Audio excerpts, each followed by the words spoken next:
I think all these cases, actually umamin po ang ating mga kababayan na either hindi nila alam at may nagpadala sa kanila. Hindi ang mga tauhan ng Office for Transportation Security o OTS ang naglagay o nagtanim ng mga bala sa mga bagahe ng mga pasahero. Ito ang nilinaw ni Transportation Secretary Vince Dizon kaugnay ng 3 insidente ng umano'y tanimbala sa mga paliparan sa bansa simula March 20. Paliwanag ng kalihim, makikita ito sa mga video na nakuha na ng mga OTS personnel habang isinasagawa ang manual search at x-ray sa mga bagahe. Isa sa mga pasaherong ito, nakitaan ng bala na nakasilid sa loob ng selyadong delata.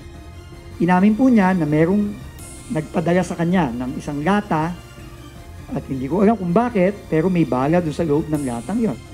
Sa kabila nito, sinabi ni Dizon na iimbestigahan pa rin ang mga ito at titingnan ng mga closed-circuit television sa airport upang matiyak na hindi nasingitan. Gayunman, sa kabila ng pagkalat sa social media ng mga umano'y naturang insidente, tumanggi namang tawagin ito ng DOTR Secretary na tanimbala. We don't believe that tanimbala is bad. And I think these 3 instances show that. No? And believe me when I say, and he will not say this, he will never say this, but under the leadership of General Ato Bisnar, hindi makakabalik yan. Pakiusap ni Transportation Secretary Vince Dizon sa mga pasahero, huwag magdala sa bagahe ng ammunition o bala ng baril at tiyaking wala ito sa pag-iimpake. Babala ng kalihim, makalusot man ito sa paliparan sa Pilipinas, mas mabigat na kaso ang maaari nilang kaharapin kung mahuli sila sa ibang bansa.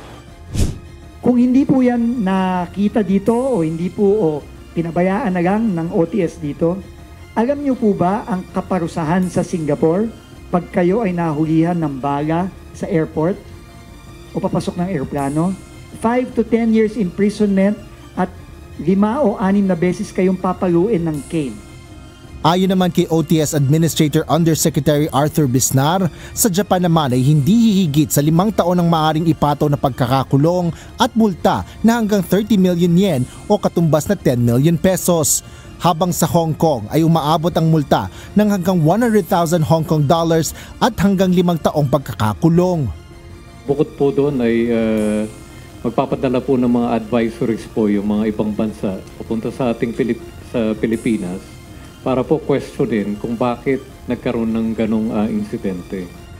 Bukod rito, sinabi rin ng mga opisyal na magkakaroon ng Pilipinas ng masamang imahe sa ibang bansa kung nakalulusot ang mga ipinagbabawal na gamit sa biyahe sa eroplano. Asher Cadapan Jr., UNTV News and Rescue. Diyos ang aming sandigan, serbisyo publiko ang aming pinahalagahan.